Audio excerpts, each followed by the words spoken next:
All right. Yeah. Welcome back, everyone, for another deep dive. Excited for this one. Me too. Mhm. We get excited about all of these, but Right. today we're tackling teacher job interviews, Yeah. which can be both exciting and a little daunting, I think, Oh, for sure. for anyone going into the education field. Absolutely. So we've got a ton of resources here that we're going to be pulling from, all about common interview questions and insider tips to help you really nail those interviews. Right. Think of this as like your secret weapon for standing out from the crowd. Yeah, one thing that I find really interesting is that the source material we've got breaks down these questions in a really strategic way. Oh, okay. So they've grouped them into personal questions, Uh. questions about your teaching methods, and then questions about social dynamics, like in the school environment. Interesting. And I think this kind of framework is super helpful when you're preparing Yeah. because it allows you to anticipate what might be coming your way. Right. And then you can practice those answers. Perfect. So let's just jump right into it then. Yeah, let's do it. Let's start with those personal questions. Okay. This one seems to pop up in like every single interview. Oh, yeah. Why become a teacher? It's a classic. It seems simple, but I'm guessing there's a lot more to like a good answer Oh, yeah. than just say, oh, I love kids. It's got to be more than that, right? I mean, at the heart of it, this question is really your opportunity to demonstrate genuine passion and like a clear sense of purpose. Yeah. You have to really believe it. Mm. And one tip that the source material gives that I really like is to connect your inspiration to a personal story or experience.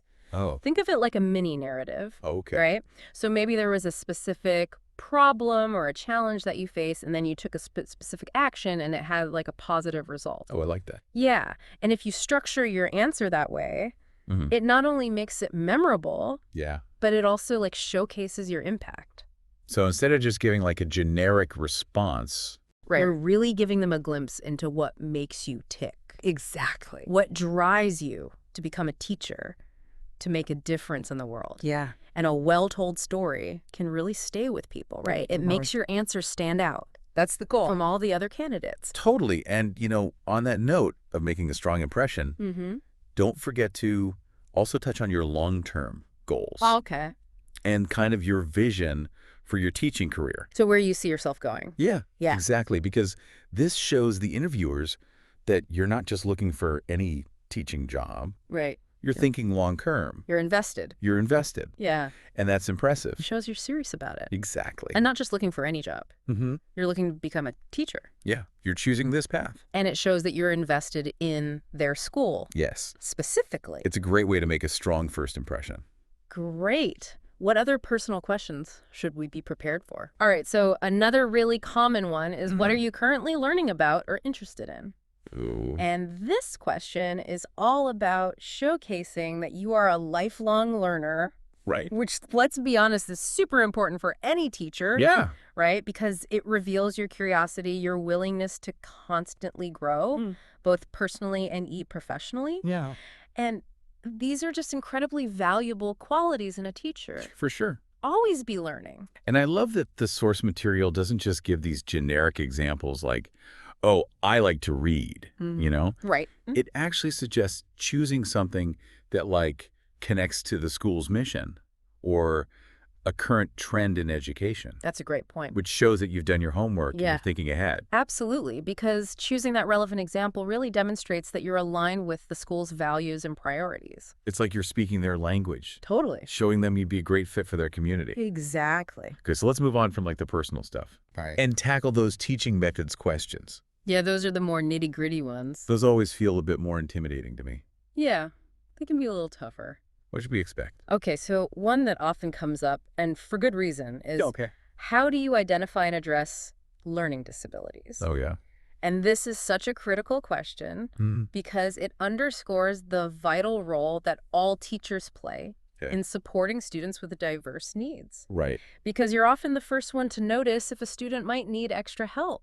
So it's not just about special education teachers. Exactly. It's about all teachers being equipped to recognize those signs and differentiate instruction to meet those needs. Yeah, and the source material actually goes a bit deeper on this. Okay. It suggests some specific things to mention. Okay. What are those? So it recommends being familiar with various learning disabilities, Okay. like dyslexia and dysgraphia, for example. Common one. Yeah, but what's even more important than just knowing the terms is being able to explain how you adapt your teaching to meet individual student needs. Right. Right, so that's what differentiated instruction is all about. Yeah. Recognizing that students learn in different ways and at different paces, Mm-hmm. and then adjusting your teaching accordingly.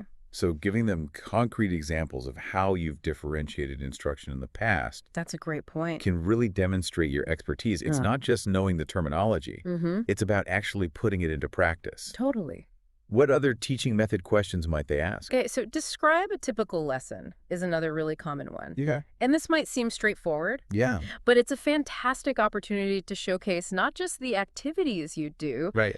but thought process behind your lesson structure. So instead of just like listing activities, Right.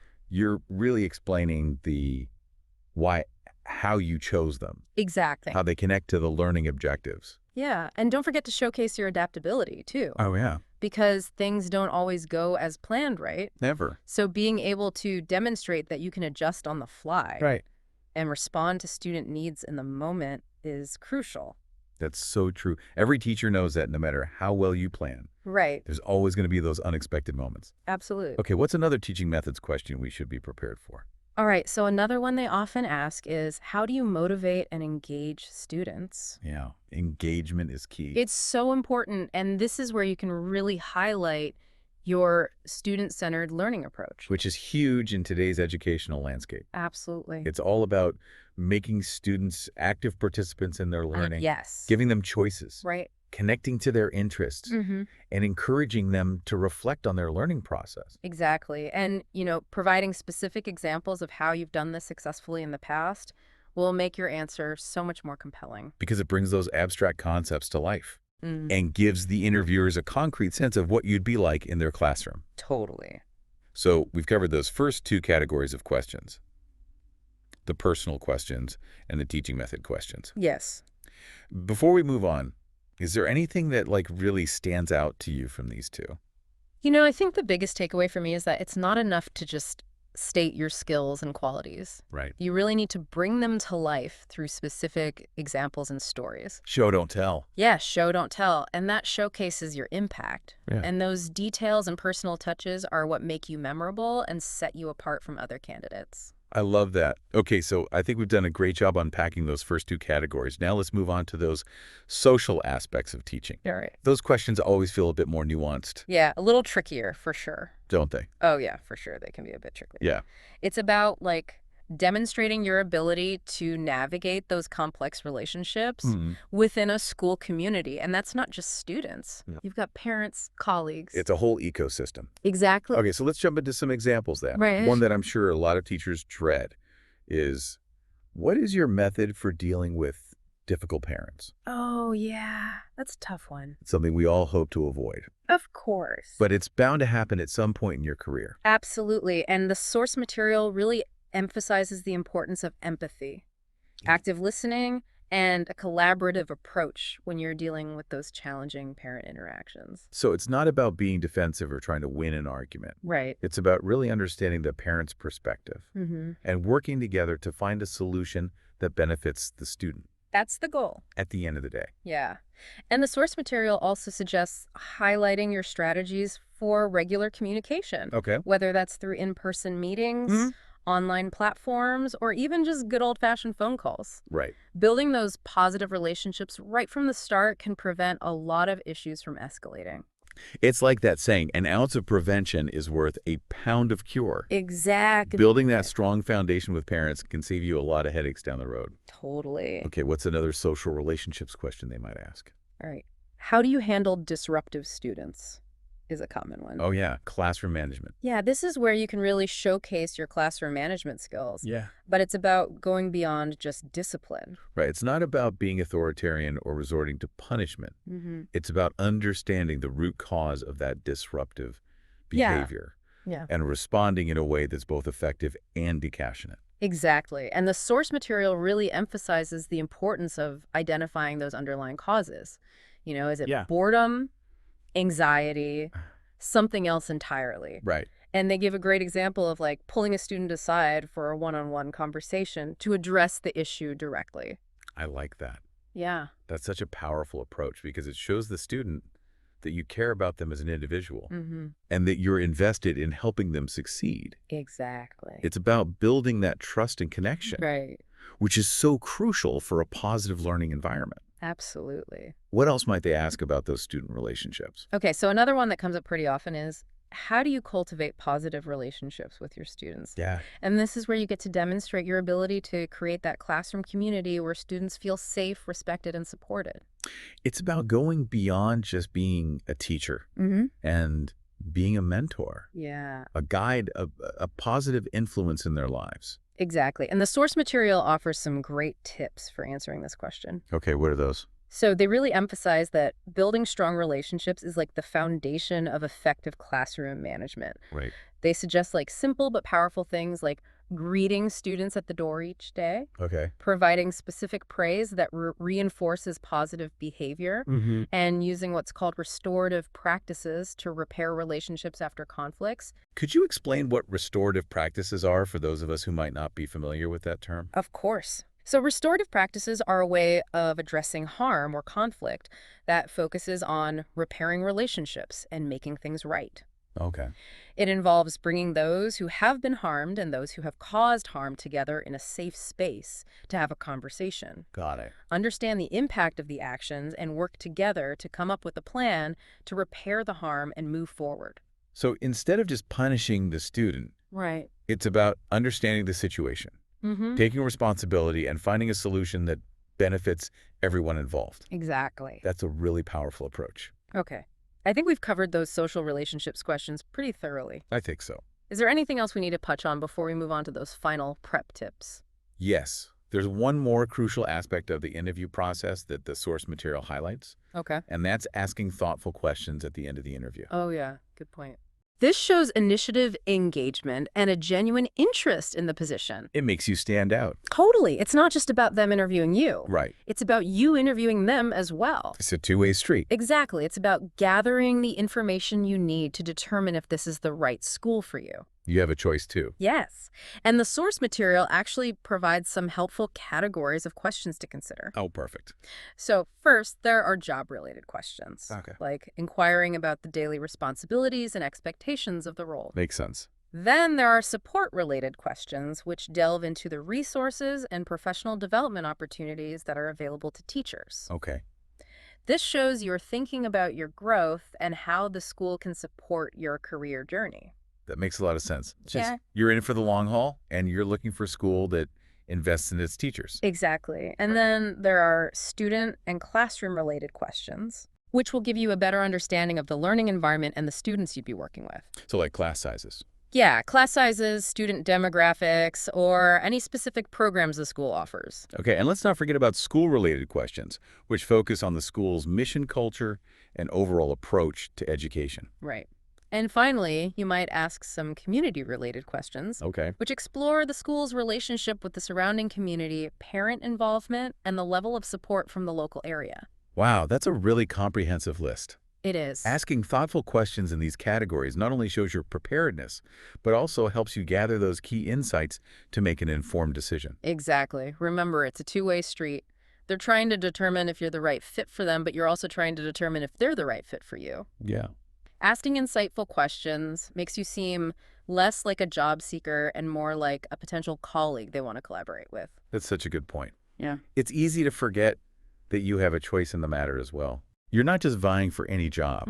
You're looking for a place where you can thrive and make a real difference. Exactly. And asking the right questions can empower you to make that decision with confidence. Okay, so we've covered all the main types of questions you can expect in a teacher interview. Mm-hmm. But what about the practical stuff? Like, what are those final prep tips that can help our listeners feel confident and ready to shine on the big day? You know, when it comes to like those practical tips, the source material's got some good ones. Okay, what do they say?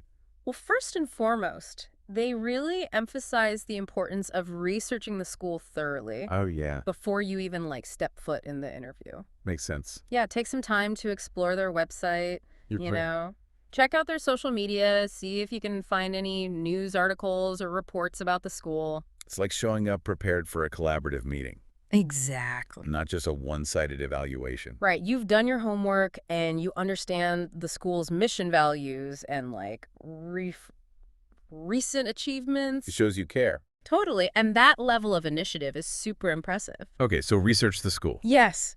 And then don't underestimate the value of practicing your answers to those common interview questions. Oh, yeah. Might feel a little silly. Oh, right. I'm talking to the mirror. Yeah, exactly. But it can really help you refine those responses and boost your confidence. Practice makes perfect. It really does. The more you practice, the more comfortable and natural you'll sound. When you're in the hot seat. Exactly. And that can make a world of difference when you're trying to convey your expertise and passion. For sure. Okay, so practice those answers. What else? All right, another practical tip is to create a portfolio that showcases your achievements and teaching samples. Oh, yeah, like a visual representation. Exactly. Think of it as like a visual representation of your skills and experience. So this could include lesson plans you've designed or student work samples that demonstrate your impact, Yes. or even photos of like your classroom setup to showcase your creativity. That's a great idea. Really bring your teaching to life and give them a tangible sense of your abilities. Totally. And of course, Yeah. the source emphasizes the importance of dressing professionally and arriving on time. Classic. It's classic for a reason. First impressions matter, and these simple things convey that you respect the interviewers, the school, and the profession. It's about putting your best foot forward Exactly. and showing them that you take this opportunity seriously. Totally. And finally, Okay. don't underestimate the power of staying positive throughout the interview. Oh, yeah. Good vibes. Yeah, your enthusiasm and that can-do attitude can be incredibly contagious. It makes you more likable and memorable. Absolutely. And it also helps you handle any unexpected questions or challenges with grace and composure. It shows them that you're someone they want to have on their team. Someone who brings energy, optimism, and resilience to the classroom. Exactly. Okay, so we've covered a lot of ground today, from understanding the different types of questions to those practical tips for preparing and really shining during the interview. Any final thoughts before we wrap up? I think the key takeaway here is that thorough preparation is the foundation for success. Yep. By taking the time to research the school, practice your answers, create a compelling portfolio, and present yourself professionally, you're setting yourself up to stand out. I love that. And remember, it's not just about getting any teaching job. It's about finding the right fit for you, a school where you can thrive and make a real difference. Absolutely. As you go into your next interview, ask yourself, what are my top priorities? What are the non-negotiables that will make me feel excited and fulfilled in this role? It's about aligning your values and goals with the school's mission and culture. Yeah, when you find that alignment, you'll be able to walk into that interview with confidence and authenticity. You got it. That's a perfect note to end on.